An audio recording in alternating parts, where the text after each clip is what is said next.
এক,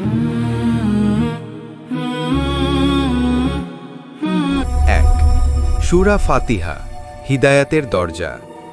যখন পৃথিবী অন্ধকারে ডুবেছিল, মানুষ হারিয়ে ফেলেছিল সত্যের পথ, সেই সময় নাজিল হল আসমানের প্রথম দোয়া, সূরা ফাতিহা। এটি এক আলোকরেখা যা মানুষকে শেখায় সব প্রশংসা সেই আল্লাহর, যিনি সমস্ত জগতের পালনকর্তা। এটি শেখায় দয়া, রহমত এবং সরল সোজা পথের জন্য আকুতি।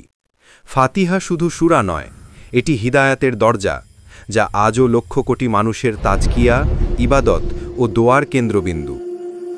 ২, সূরা বাকারা, একটি উম্মাহের জন্ম।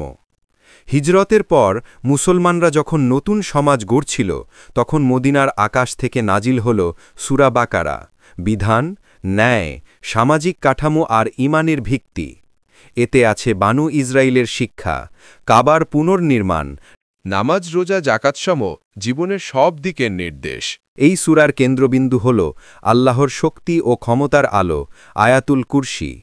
সূরা বাকারা শেখায় কে সত্য আল্লাহর পথে, কে অটল বিশ্বাসী একটি নতুন উম্মাহর সৈনিক।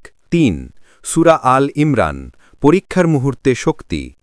উহুদের যুদ্ধের ক্ষতবিক্ষত মন নিয়ে মুসলমানরা যখন হতাশ, তখন নাজিল হল সূরা আল ইমরান। এটি বলে, পরীক্ষার সময় ধৈর্য ধরো, বিজয় আসে তাদের জন্য যারা আল্লাহর উপর ভরসা রাখে। এতে রয়েছে ইমরানের পরিবার, মরিয়মের অলৌকিক জন্ম, মানুষের জন্য স্নেহময় বার্তা। সূরা আল ইমরান মনে করিয়ে দেয়, বিশ্বাসের পথে বাধা আসবেই, তবে অটল তাওয়াক্কুলি মানুষের সবচেয়ে বড় শক্তি। ৪, সূরা নিসা, ন্যায় বিচারের ঘোষণা। একটি সমাজ তখনই সুন্দর যখন দুর্বল ও অসহায় মানুষের অধিকার রক্ষা করা হয়। মদিনার সমাজে যখন নারীরা, এতিমরা, গরিবরা অবহেলিত ছিল, তখন নাজিল হল সূরা নিসা। এটি বলল, ন্যায্যতা, উত্তরাধিকার, পরিবার, শৃঙ্খলা সবকিছু আল্লাহর নিয়ম অনুযায়ী সাজাতে হবে। এর মধ্যে রয়েছে যুদ্ধনীতি, শান্তির শিক্ষা এবং মুনাফিকদের বিরুদ্ধে সতর্কতা। সূরা নিসা হল মানবাধিকারের সূচনা, আল্লাহর পক্ষ থেকে ন্যায় বিচারের ঘোষণা। ৫, সূরা মায়েদা, অঙ্গীকার ও দায়িত্ব। হুদাইবিয়ার চুক্তির পর যখন শান্তির আবহ তৈরি হয়েছিল, তখন নাজিল হল সূরা মায়েদা। এটি মানুষকে বলে, অঙ্গীকার পূরণ করো, হালাল হারাম মেনে চলো, ন্যায় বিচারে কখনো পক্ষপাত করো না।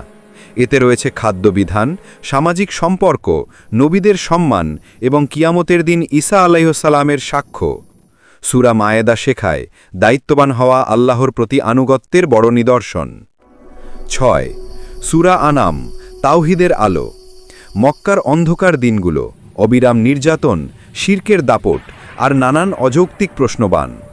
ঠিক সেই কঠিন সময় এক রাতে সম্পূর্ণ নাজিল হল সূরা আনাম, আকাশের আলোয় ভরপুর তাওহীদের ঘোষণা। এটি দেখায় আকাশ, নক্ষত্র, পর্বত, পশু সবই এক সৃষ্টিকর্তার নিদর্শন। সূরা আনাম হল শিরকের বিরুদ্ধে শক্ততম যুক্তি এবং এক আল্লাহর প্রতি অনর বিশ্বাসের ঘোষণা। ৭, সূরা আরফ, নবীদের ইতিহাসের সতর্কবাণী। মানুষ ভুলে যায়, তাই আল্লাহ ইতিহাসের আয়না সামনে ধরেন। সূরা আরফে রয়েছে আদম ইবলিসের কাহিনী, নূহ, হুদ, সালেহ, শুয়াইব, মুসা সহ অগণিত নবীর জাতির গল্প। এগুলো শুধু গল্প নয়, সতর্ক। যে জাতি আল্লাহর নির্দেশ অমান্য করেছে তারা ধ্বংস হয়েছে। সূরাটি মনে করিয়ে দেয়, মানুষের সামনে দুই পথ, তাওহীদের আলো বা গুনাহের অন্ধকার। আরাফের উচ্চ প্রান্তে দাঁড়িয়ে প্রতিটি মানুষ একদিন দেখবে তার পরিণতি কোথায়। নবী সাল্লাল্লাহু আলাইহি ওয়াসাল্লাম বলেছেন, যে ব্যক্তি কুরআনের প্রথম ৭টি সূরা আঁকড়ে ধরে সে জ্ঞানী। আহমদ আল মুসনাদ, ২৪,৪৪৩, হাসান। সুতরাং আসুন সবাই অন্তত এই ৭টি সূরা ডক্টর মিজানুর রহমান আজহারি রচিত এক নজরে কুরআন এর ধারাবাহিক সিরিজ এসো একসাথে পড়ি শোনার আমন্ত্রণ জানাচ্ছি। আমি ডাক্তার মোহাম্মদ শামীম আহসান। যারা পূর্বের ধারাবাহিক পর্বগুলো সূরা ফাতিহা থেকে সূরা আনআম পর্যন্ত শুনতে পারেন নাই, তাদেরকে এসো একসাথে পড়ি সিরিজের ১ থেকে ৬ষ্ঠ এই পর্বগুলো দেখার অনুরোধ জানাচ্ছি। আপনাদের সবার প্রিয় ইউটিউব চ্যানেল দ্য সার্ভেন্ট ডায়েরিজে পবিত্র মহাগ্রন্থ আল কুরআন জানুন, একই সাথে অন্যকে জানাতে সহযোগিতা করুন। সবাইকে আবারও আন্তরিক কৃতজ্ঞতা ও ধন্যবাদ জানিয়ে এখানেই বিদায় নিচ্ছি। আসসালামু আলাইকুম। বুকে সারা দুনিয়া গা